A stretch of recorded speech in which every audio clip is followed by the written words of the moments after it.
Friends, आज हम बात करेंगे किराया कानून के बारे में। किराएदार और मालिक दोनों के संबंध ऐसे होते हैं जिसके लिए मकान मालिक को संपत्ति किराए पर देते समय कुछ एक बातों का ध्यान रखना चाहिए। अगर आपने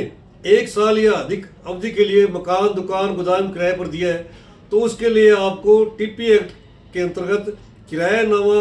रजिस्टर्ड करवाना पड़ेगा। अगर आपने अपंजीबद्ध और अधूरे स्टाम्प पर लिखा पढ़ी की है तो 12 महीने या उससे अधिक अवधि के लिए किरायानामा न्यायालय में कोई काम नहीं आएगा।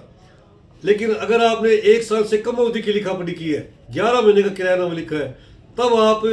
अनरजिस्टर्ड दस्तावेज से, अनरजिस्टर्ड स्टाम्प से दुकान मकान किराए पर दे सकते हैं। हालांकि 11 महीने की अवधि के बाद भी वो किराएदार की हैसियत से रहेगा, लेकिन शुरुआती दौर में आपको इस बात का ख्याल रखना चाहिए कि अगर आपने 12 महीने या उससे अधिक अवधि का कोई इकरार किया है, उसकी लिखा पढ़ी की है, तो आपको सब रजिस्ट्रार के समक्ष उस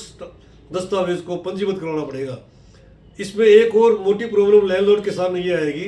कि 5 साल 10 साल की अवधि निकलने के बाद जब लैंडलॉर्ड ये कहता है कि मुझे मकान चाहिए, मुझे दुकान खाली करवानी है, तो किराएदार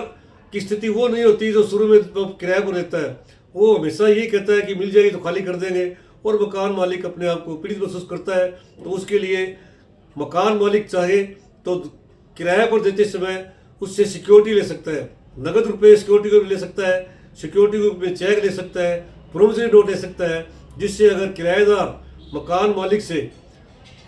इस तरह का व्यवहार करे, दुकान खाली नहीं करे, मकान खाली नहीं करे, तो वो सिक्योरिटी के रूप में लिए दस्तावेज उसके काम में आ सकते हैं। उसके अलावा किराए की दर भी ऐसी तय करनी चाहिए जिससे किराएदार को लगे कि इस दर में तो हमें और बिल्डिंग किराए पर मिल सकती है, इसलिए क्यों मकान मालिक के साथ झगड़ा पुट्टी करे।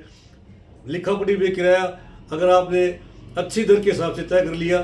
तो वो किराए की दर आपके भविष्य में काम आएगी। चाहे उसको आप नगद रूप में कैश डिस्काउंट के रूप में पैसे वापस दे दें, लेकिन ये कुछ ऐसी बातें हैं जिनको ध्यान में रखकर संपत्ति किराए पर दी जाएगी तो मकान मालिक के अधिकार सुरक्षित रहेंगे।